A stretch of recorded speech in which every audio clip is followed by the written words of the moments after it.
बिस्मिल्लाहिर्रहमानिर्रहीम अस्सलामुअलैकुम। मैं हूं नुमान रशीद और आप देख रहे हैं मेरा YouTube channel something about statistics. मैं अपने इस यूट्यूब चैनल से अपने इस लर्निंग प्लेटफॉर्म से आपको वेलकम कहता हूं। हम सैम्पलिंग एंड सैम्पलिंग डिस्ट्रीब्यूशन अपने वीडियो लेक्चर से कवर कर रहे हैं। हमारा आज का जो टॉपिक है वो सैम्पलिंग डिस्ट्रीब्यूशंस का डिफरेंस बिटवीन टू मीन्स का है। हम आज सैम्पलिंग डिस्ट्रीब्यूशन पढ़ेंगे। हम इसके न्यूमेरिकल क्वेश्चन करना सीखेंगे। इसके न्यूमेरिकल्स कौन कौन से हैं। हम इस टॉपिक को कवर करने के लिए आपको पता है कि हम मुख्तलिफ़ बुक्स का सहारा लेते हैं। तो इस टॉपिक को कवर करने के लिए जो मेरे पास जो बुक है जिसको हम लोग यूज़ कर रहे हैं वो हम इस वक्त जो है ना पंजाब टेक्स्ट बुक से ही आपके लिए क्वेश्चन लेकर आए हैं। तो कहने का मेरा मकसद ये था कि आप जिस बुक को भी फॉलो करें, लेकिन असल चीज़ ये है कि आपको क्वेश्चन सॉल्व करना आना चाहिए। इससे रेलिवेंट क्वेश्चंस के लिए एग्जांपल्स मौजूद हैं, आप वहाँ से भी स्टडी कर सकते हैं। हमारा कम्युनिटी टैब ओपन हो चुका है। हम कोशिश कर रहे हैं कि अपने पास्ट पेपर्स स्टूडेंट्स के लिए वहाँ पर लेकर आएँ और इसके अलावा जो है ना मुख्तलिफ़ सोर्सेज से आप लोगों को हेल्प करने के लिए हम हर वक्त तैयार हैं। तो अपने टॉपिक पर चलते हैं। अपने टॉपिक पे जाने से पहले एक छोटी सी गुजारिश कि जिन लोगों ने मेरा चैनल समथिंग अबाउट स्टैटिस्टिक्स अभी तक सब्सक्राइब नहीं किया तो काइंडली इस चैनल को सब्सक्राइब कर दीजिए और साथ बेल आइकन को हल्का सा पुश कर दीजिए। तो क्वेश्चन पर हम आ गए हैं। क्वेश्चन की स्टेटमेंट क्या है जी, देखें। Let X bar one X represent the mean of the sample of size n1। हमारे पास एक्स जो है वो सैंपल का साइज़ है जिसको हम यानी कि n1 से रिप्रेजेंट कर रहे हैं। तो हमारे पास सैंपल का साइज़ है जी। अब यहाँ पर एक छोटी सी बात पहले आप लोगों को बताता चलूँ कि इससे पहले जितने भी हमने क्वेश्चन किए थे वो सिंगल मीन के थे। उसमें हमारे पास एक ही सैंपल बनता था, एक ही पॉपुलेशन हमारे पास होती थी। हम उसी से पॉपुलेशन से सैंपल्स ड्रॉ करते थे, उनका मीन निकालते थे। लेकिन इन क्वेश्चंस को हम सॉल्व करने के लिए हमारे पास 2 पॉपुलेशंस दी जाएंगी और फिर हम उन 2 सैंपल्स बनाएंगे। पहले पॉपुलेशन से सैंपल्स ड्रॉ करेंगे ऑल पॉसिबल, इसी तरह दूसरे पॉपुलेशन से ऑल पॉसिबल सैंपल्स ड्रॉ करेंगे और फिर उन मीन्स का डिफरेंस कैलकुलेट करेंगे। तो यहाँ पर ओबियसली हमारे पास 2 पॉपुलेशंस होंगी, हर पॉपुलेशन से डिफरेंट सैंपल्स दिए जाएंगे। तो पहली इस बात को अपने जहन में रख लीजिए। अब यहाँ पर हम सारी बातें 2 सैंपल्स ले रहे हैं तो उनको पहले कोई साइज़ को n1 का नाम देंगे, दूसरे को हमारे पास n2 का नाम देंगे। इसी तरह पॉपुलेशन जो होगी फर्स्ट की उसे कैपिटल N1 से रिप्रेजेंट करेंगे और इसी तरह एक्स बार इसी तरह हम n2 से रिप्रेजेंट करेंगे। बिल्कुल इसी तरह हमारे पास जो फर्स्ट सैंपल होगा, फर्स्ट पॉपुलेशन से आने वाले जो सैंपल्स होंगे उनको एक्स बार 1 और इसी तरह सेकंड से आने वाले को हम एक्स बार 2 से डिनोट करेंगे। अब सवाल ये आता है कि हमारे पास ये सारी चीज़ें आ चुकी हैं। अब देखिए क्वेश्चन में यही बात हमें जो है ना एक्सप्लेन की जा रही है। वो कहते हैं let X bar 1 represent the mean of the sample of size n1। तो ये फर्स्ट जो पॉपुलेशन है उससे आने वाले सैंपल है उससे हमने कितने का सैंपल ड्रॉ करना है 2 का। ज़ाहिर बात है उनके जो मीन आएंगे उनको हम एक्स बार 1 से रिप्रेजेंट करेंगे। बिल्कुल इसी तरह हमारे पास जो पॉपुलेशन दी गई है वो ये दी गई है 7 और 9। इसी तरह हमारे पास एक्स बार 2 जो है वो हमारे पास सैंपल का साइज़ जो है जी वो कितना है जी, हमारे पास 3 है। तो हमने पहली पॉपुलेशन से सैंपल 2 ड्रॉ करना है और दूसरी पॉपुलेशन से हमने सैंपल 3 ड्रॉ करना है। और इसमें जो हमें पॉपुलेशन दी गई है वो दी गई है 3 और 6। आगे उन्होंने ख़ुद टेक्निक भी बता देनी है और वो टेक्निक हमारे पास जाके बताते हैं जी कि ये सैम्पलिंग हमारे पास कौन सी है जी, विद रिप्लेसमेंट है। तो अब आपने फर्स्ट पॉपुलेशन से सैंपल 2 ड्रॉ करना है और सेकंड पॉपुलेशन से आपने सैंपल 3 ड्रॉ करना है। फिर आप लोगों ने क्या करना है जी, इनका मीन कैलकुलेट करना है और जाके आपने फिर इनको वेरीफाई कर लेना है और ये हमारे पास वेरिफिकेशन है जी।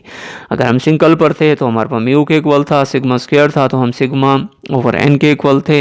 लेकिन अब क्योंकि डिफरेंस आ रहा है तो ओबियसली हमें म्यू1 माइनस म्यू2 भी लेना पड़ेगा और सिग्मा 1 स्क्वायर और n sigma square 2 over n2 से हमें इसको डिवाइड करना पड़ेगा। तो पहले स्टेप में जाकर मैं पॉपुलेशन से सैंपल्स बनाता हूँ।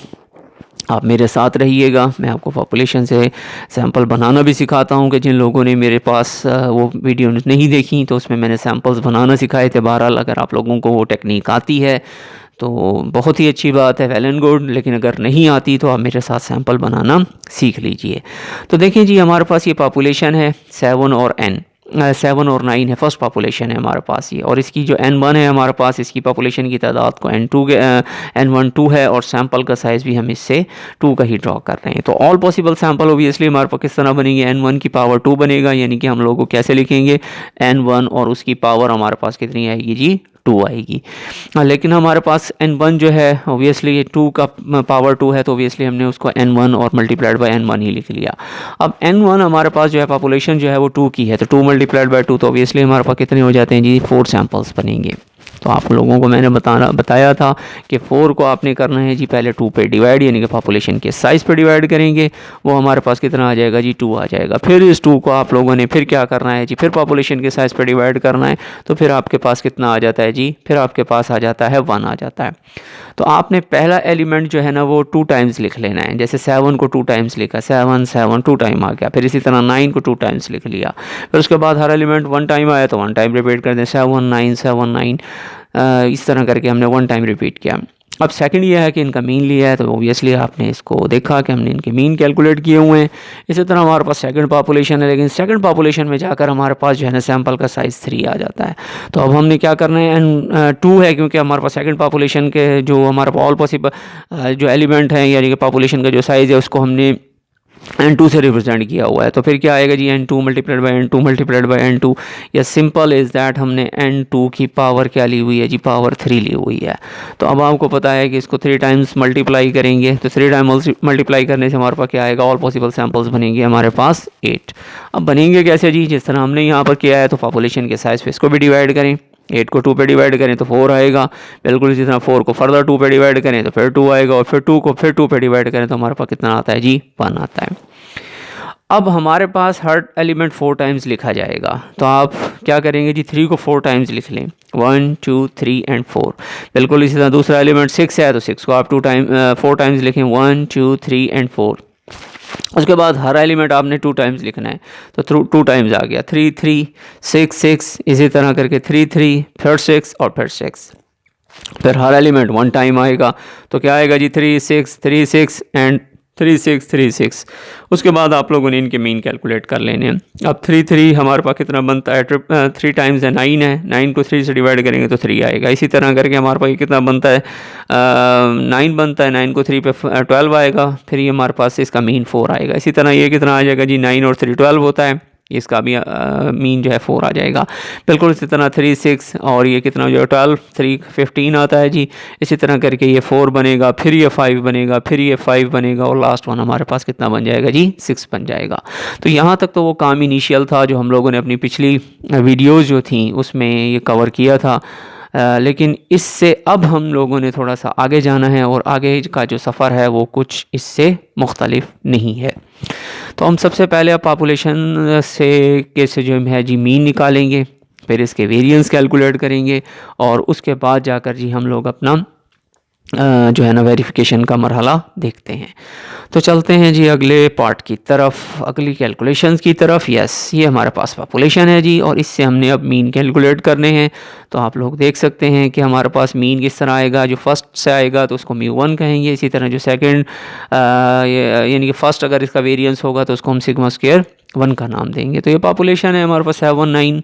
अर्थमेटिक मीन लेने के लिए, म्यू लेने के लिए ओबियसली मुझे क्या करना पड़ा है, इनको सम करना पड़ा है, और सम कर लेने के बाद मुझे इनका क्या करना पड़ेगा जी, इनको इनकी तादाद पे डिवाइड करना पड़ेगा, तो ये आ जाएगा जी। और वेरिएंस के लिए मुझे क्या करना पड़ेगा, इसका स्क्वायर करना पड़ेगा, और स्क्वायर करके सम करता हूँ तो 130 आता है, जो कि ये है हमारे पास। इसी तरह हमारे पास जो है ये 130 आता है, और ये वाला आंसर जो है जी वो मेरे पास कितना आ जाता है, 16 का होल स्क्वायर। तो अब इसको डिवाइड करता हूँ तो 65 माइनस 64, तो हमारे पास जो सिग्मा स्क्वायर बनेगा, वो मेरे पास कितना बन जाता है जी, 1 बन जाता है। बिल्कुल इसी तरह हमने अब सेकंड पॉपुलेशन को इस्तेमाल करना है, और सेकंड पॉपुलेशन को इस्तेमाल करने के लिए हमें उसका मीन चाहिए, और हमारे पास उसका वेरिएंस चाहिए। तो ये μ2 आ जाएगा जी, दूसरी पॉपुलेशन से इनको ऐड करेंगे, और इसी तरह करके फिर उसका हम वेरिएंस लेंगे। तो इसका जो मीन आता है हमारे पास कितना आ जाता है, 4.5 आता है। बिल्कुल इसी तरह करके जब हम इसका वेरिएंस लेंगे तो वो 2.25 आ जाता है। इसके बाद जी हमारे पास एक नया कॉलम, नई टेबल एक हमारे पास बनने जा रही है। वो टेबल जो है वो हमें इम्पॉर्टेंट है, वो हम देखते हैं। अब जितने भी हम लोगों ने मीन कैलकुलेट किए थे, जो हमने यहाँ पर मीन कैलकुलेट किए थे, ये सारे मीन आप सबसे पहले तो इनको अरेंज कर लीजिए 7 8 8 9, यानी कि कॉलम में हम इनको x बार 1 को लिखेंगे और रो में हम 7 इनको लिखेंगे x बार 2 को, 3 4 4 5 5 और 6, यानी कि इनको हमने सारे जो है ना एक्स बार जो है ना हमने लिखने हैं, इसमें से कोई भी मिस नहीं करना। तो उनको हम तरतीब में लिख लेते हैं। अब देखेंगे इसको तरतीब में हम किस तरह लिखा है वो आपके सामने है। एक्स बार 1 है हमारे पास 7 8 8 9 है, इसी तरह एक्स बार 2 है वो है 3 4 4 4 5 5 5 एंड 6, यानी कि मैंने इसको रिपीट जितने थे उनको मैंने अरेंज करके लिख लिया। अब असल में यहाँ पर इस टेबल को समझने का मकसद है कि इस टेबल में हमने करना क्या है। इस टेबल में हमने कोई नई चीज़ नहीं करनी, कोई नया काम नहीं करना, हमने सिर्फ एक्स बार 1 का और एक्स बार 2 का डिफरेंस लेना है। जब हम इनका डिफरेंस ले लेंगे तो फिर हम इसकी सैम्पलिंग डिस्ट्रीब्यूशन बनाएंगे। यही काम बस एक हमारे लिए नया है, बाकी सारे काम वही हैं जो हमने अपनी पिछली सैम्पलिंग की टेक्निक में, जो अपने पिछले क्वेश्चन में सिंगल मीन के साथ हमने कैलकुलेशन में सीख लिया था, और इसमें अब कुछ भी ऐसी कैलकुलेशन नई नहीं है। तो अब क्या है जी, हमने इसमें करना क्या है, हमने ऑल पॉसिबल सैम्पल्स जो आए हुए थे हमने सिर्फ इनका डिफरेंस लेना है। अभी हमारे पास एक्स बार 2 है, ये सारे 3 4 4 4 5 5 5 एंड 6, और इसी तरह एक्स बार 1 है 7 8 8 और 9। अब आपने सिर्फ सिंपली क्या करना है, एक्स बार 1 में से एक्स बार 2 को क्या करना है, माइनस करना है। हर एक्स बार 1 जो है अपने एक्स बार 2 में से माइनस हो जाएगा। अब 7 को 3 में से कितना आएगा जी, 4 आएगा। इसी तरह 8 3 में से कितना आएगा जी, 5 आएगा। बिल्कुल इसी तरह 8 3 में से फिर 5 आएगा। फिर 9 3 में से हमारे पास कितना आएगा, 6 आएगा। इसी तरह नेक्स्ट कॉलम पे शिफ्ट होते हैं, तो 7 में से 4 गया तो हमारे पास 3 है। 7 फिर 8 माइनस 4 कितना होता है, 4 होता है। फिर 8 माइनस 4 4 होता है। इसी तरह 9 माइनस 4 जो है 5 होता है। इसी तरह हमने सारी टेबल जो है ना वो कंप्लीट कर लेनी है। 7 माइनस 4 3 होगा जी। 8 माइनस 4 ये बार क्योंकि सेम है तो ये रिपीट ही होते चले जाएंगे। इसी तरह 2 5 पर आते हैं हम। 7 माइनस 5 कितना होगा जी, हमारे पास 2 होगा। मतलब सिंपल इज़ दैट, हमने इस वाले कॉलम में से इसको माइनस करते जाना है। तो 8 माइनस 5 कितना है जी, 3 है। इसी तरह करके 8 माइनस 5 3 है। और इसी तरह 9 जो है ना 9 माइनस 5 जो होगा जी वो हमारे पास यहाँ पर कितना आता है जी, 4 आता है। हमें यहाँ पर क्या लिखना होगा जी, 4 लिखना होगा। बिल्कुल इसी तरह करके जी यहाँ पर भी 4 आएंगे और यहाँ पर भी हमारे पास जो है जी ये 4 आ जाता है, क्योंकि 9 माइनस 5 4 होगा। फिर इसी तरह करके 9 है, फिर 9 माइनस 5 जो है वो हमारे पास 4 होगा, क्योंकि ये हमारे पास 9 है, इसमें से हमने ये कॉलम को माइनस करना है तो ऑब्वियसली हमारे पास 4 बनेगा। बिल्कुल इसी तरह करके ये हमारे पास 4 बनेगा, और यहाँ पर भी क्योंकि वही 5 है तो सारी कैलकुलेशन सारे रिजल्ट्स ऐसे ही आ जाते हैं। 6 पर जाएंगे तो क्या आएगा, 7 माइनस 6 जो होता है 1 बनता है। 8 माइनस 6 जो होता है वो 2 बनता है। 8 माइनस 6 जो है फिर 2 आता है, और 9 माइनस 6 जो है वो हमारे पास 3 आ जाता है। अब ये जो हमारे पास मीन आ जाते हैं तो ऑब्वियसली अब इन मीन्स का हमने क्या करना है, सैम्पलिंग डिस्ट्रीब्यूशन बनानी है ताकि हम अपना मीन कैलकुलेट करें और ताकि हम अपना वेरिएंस कैलकुलेट कर सकें। तो अब ये कैलकुलेशंस ही हमें ज़रूरी है, ये कैलकुलेशंस हमें करनी है। अब ये देखें कि हमारे पास एक्स बार 1 कितने थे, 4 थे हमारे पास, और एक्स बार 2 जो थे वो हमारे पास 9 थे। तो हमारे पास ये जो अंदर टेबल अब कंप्लीट हुई है, आपको पता होना चाहिए ये बनेगी 4 माइनस 9। ये हमारे पास 8 सैम्पल्स थे। तो हमारे पास जो ऑल पॉसिबल सैम्पल्स बनेंगे वो हमारे पास बनते हैं जी 32। वो हमारे पास कितने बनते हैं, 32। तो 4 ये हैं जी, और ये हमारे पास 8 हैं। तो 4 मल्टीप्लाइड बाई 8 जो होगा वो हमारे पास 32। तो ऑल पॉसिबल सैम्पल्स अब डिफरेंस से जो आए हैं वो हमारे पास 32 आ गए हैं। अब इन 32 से हम लोगों ने क्या बनानी है, अपनी सैम्पलिंग डिस्ट्रीब्यूशन बनानी है, उसका मीन कैलकुलेट करना है और उसका वेरिएंस कैलकुलेट करना है। तो चलते हैं जी अब उस कैलकुलेशन की तरफ। ये आपके सामने है जी वो टेबल, आप लोगों ने टैली मार्क्स लगाने हैं। मैं वो टेबल भी आपको करीब दिखा देता हूँ तो आप देख सकते हैं जी। तो आपने अब क्या करना है जी, 1 है हमारे पास, तो 1 सिर्फ हमारे पास कितनी दफ़ा आया हुआ है जी, 1 टाइम ही आया हुआ है। तो ऑब्वियसली हमने सिर्फ एक ही टैली लगाई है और उसकी बनने वाली फ्रीक्वेंसी जो है वो भी 1 होगी। अब 2 5 टाइम्स है जी, काउंट कर लेते हैं जी कितनी दफ़ा आया हुआ है जी हमारे पास। यस, ये भी 2 है जी हमारे पास, 1 2, इसी तरह करके 3 टाइम है जी ये, फिर ये 4 टाइम है जी हमारे पास, और ये 5th टाइम है। तो इसकी टैली हमने 5 लगाई है और उसकी फ्रीक्वेंसी भी 5 बन गई। इसी तरह 3 जो है वो 10 टाइम्स आया हुआ है। फर्स्ट टाइम है जी हमारे पास, ये आ गया जी। ये हमारे पास है, ये 1 टाइम है जी, ये 2 टाइम है जी, ये 3 टाइम है जी हमारे पास, ये 4 टाइम है जी, ये 5 टाइम है जी, ये 6 टाइम है, ये 7 8 9 और ये जी हमारे पास 10 है। तो हमें पता है कि 5 के हमने 2 पार्ट्स बनाने, फर्स्ट टैली 5 है, फिर इस तरह करके तो फिर इसकी जो फ्रिक्वेंसी आएगी ओबियसली वो 10 आ जाएगी। इस तरह 4 है जी, तो ये 1 टाइम है जी, 2 टाइम है, 3 है, 4 है, 5 6 7 8 9 है जी, और एक हमारे पास जो है जी वो 10 ये आ गया जी, बिल्कुल। तो अब हमारे पास ये भी 10 टाइम है। इसी तरह 5 जो है वो हमारे पास कितनी टाइम्स आएगा जी, 5 टाइम आएगा, 1 2 3 4 एंड 5 टाइम है जी, तो इसकी फ्रीक्वेंसी या टैली जो है वो 5 आ जाती है। इसी तरह 6 जो है वो 1 टाइम ही आया हुआ है हमारे पास, और वो आया हुआ है ये हमारे पास, तो इसकी फ्रीक्वेंसी जो है टैली लगाकर 1 फ्रीक्वेंसी बनेगी। इसको काउंट करें, जो आपके पास कितना आ जाता है जी, 32 आता है। आप इसे काउंट कर सकते हैं और ये वही होगा जो हम लोगों ने वहाँ पर जो है ना टोटल बना लिए हैं। अब इनकी इसी तरह करके हम डिफरेंस लेंगे, मतलब हमने इसकी रिलेटिव फ्रीक्वेंसी लेनी होती है। आपको बताया था कि रिलेटिव फ्रीक्वेंसी क्या होती है, कि हर फ्रीक्वेंसी को हमने टोटल फ्रीक्वेंसी से डिवाइड करना है। तो ये फ्रीक्वेंसी 1 है, इसको टोटल फ्रीक्वेंसी से डिवाइड करेंगे तो 1/32 आएगा, इसको 5/32 आएगा, इसी तरह 10/32 आएगा, फिर इसी तरह करके 10/32 आएगा, इसी तरह 5/32 आएगा, और इसी तरह 1/32 आएगा। आप इसको देख सकते हैं कि जब इसका टोटल करेंगे तो हमारे पास कितना आ जाता है, ये 1 आ जाता है। कितना आ जाता है जी, हमारे पास 1 आ जाता है। इसका मतलब ये है कि ये कंप्लीट प्रोबेबिलिटी डिस्ट्रीब्यूशन है, या कंप्लीट हमारे पास जो है ना ये सैम्पलिंग डिस्ट्रीब्यूशन है, क्योंकि इसकी टोटल प्रोबेबिलिटी या टोटल फ्रीक्वेंसी जो है वो 1 आ रही है। अब सिंपल हमने मीन लेना है, तो अब हमारे पास ये वाला हिस्सा जो है ये मल्टीप्लाई होगा, ये वाली कैलकुलेशन जो है वो हमने मल्टीप्लाई कर देनी है जी इसके साथ, इस वाले कॉलम के साथ, तो ये हमारे पास कॉलम बन जाएगा। तो आप मल्टीप्लाई करें, वहाँ पे सिंगल लिखा था, अब यहाँ पर सिर्फ डिफरेंस आया हुआ है।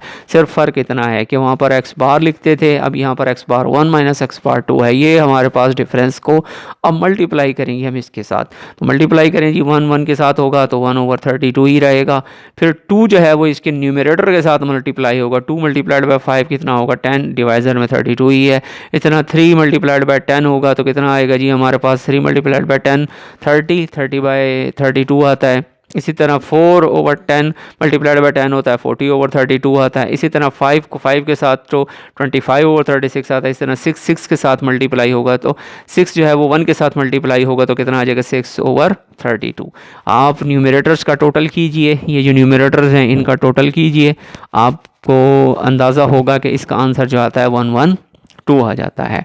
तो 112 और डिवाइज़र में 32 एज इट इज़ ही है, लेकिन हमें अभी वेरिएंस कैलकुलेट करना है। तो जब वेरिएंस कैलकुलेट करेंगे तो फिर इसी कॉलम को हमने दोबारा इसके साथ ही मल्टीप्लाई कर देना है। तो आप देख लें, मैंने इसको दोबारा इसके साथ मल्टीप्लाई किया है तो 1 × 1 क्या होगा जी, 1/32 ही रहेगा। इसी तरह 2 जो है इस 10 के साथ मल्टीप्लाई होगा तो 20/32 बनेगा। इसी तरह 3 जो है वो इस 30 के साथ मल्टीप्लाई होगा तो कितना आएगा, 90/32 आएगा। 4 जो है इस 40 के साथ मल्टीप्लाई होगा तो 160 बनेगा जी। 5 को हमने फिर इस 25 के साथ मल्टीप्लाई करना है तो 125 बनेगा। 6 इस 6 के साथ तो 36/32 बनेगा। अब इसका टोटल करते हैं तो हमारे पास कितना आ जाता है, 432, और डिवाइज़र में क्या आता है जी हमारे पास 32 आ जाता है। अब ये वाली कैलकुलेशन हमने मीन के लिए इस्तेमाल करनी है, और ये वाली सारी कैलकुलेशन जो है जी हमने वेरिएंस के लिए इस्तेमाल करनी है। तो एज़ यूजुअल हमने अपनी कैलकुलेशंस की हुई हैं। आप चलते हैं जी उस टॉपिक की तरफ, उस कैलकुलेशन की तरफ चलते हैं जी। तो आप लोगों ने जब इसकी कैलकुलेशन देखी थी तो यही चीज़ थी हमारे पास, summation x bar 1 minus x बार 2, और ये हमारे पास जो था ये आ जाता था 1/2/32।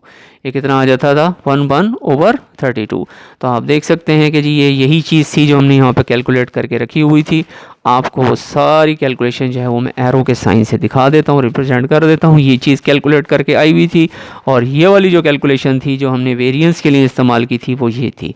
हमने क्या करना है कि जी सिर्फ इसका सम करना है। हमने सिर्फ क्या करना है जी, हमने सिर्फ इसका डिवाइड करके 3.2 का होल स्क्वायर लेंगे, और इसमें से 432/32 में से माइनस करेंगे वेरिएंस के लिए, और सिर्फ इसको करेंगे तो हमारे पास कितना आ जाता है, 3.5 आ जाता है। अब कहने का मेरा मकसद ये था कि सारी कैलकुलेशन वही चीज़ हैं जो हमने अपने जो एक्स बार वाला जो टॉपिक था जब हम कवर कर रहे थे तो उसमें भी यही कुछ किया था, लेकिन वहाँ पर सिंगल था, अब यहाँ पर हमारे पास उसका डिफरेंस आ गया, सिर्फ फ़र्क इतना है, बाकी सारी कैलकुलेशन एज इट इज़ ही आ रही है। अब आप लोगों ने क्या करना है, 112 को 32 पे डिवाइड करेंगे तो हमारे पास कितना इसका आंसर आ जाता है जी। इसका आंसर हमारे पास बनता है, इसका आंसर हमारे पास बन जाता है 3.5। बिल्कुल इसी तरह करके हमारे पास summation x bar 1 minus x बार 2 और माइनस डिफरेंस का होल स्क्वायर ले रहे हैं।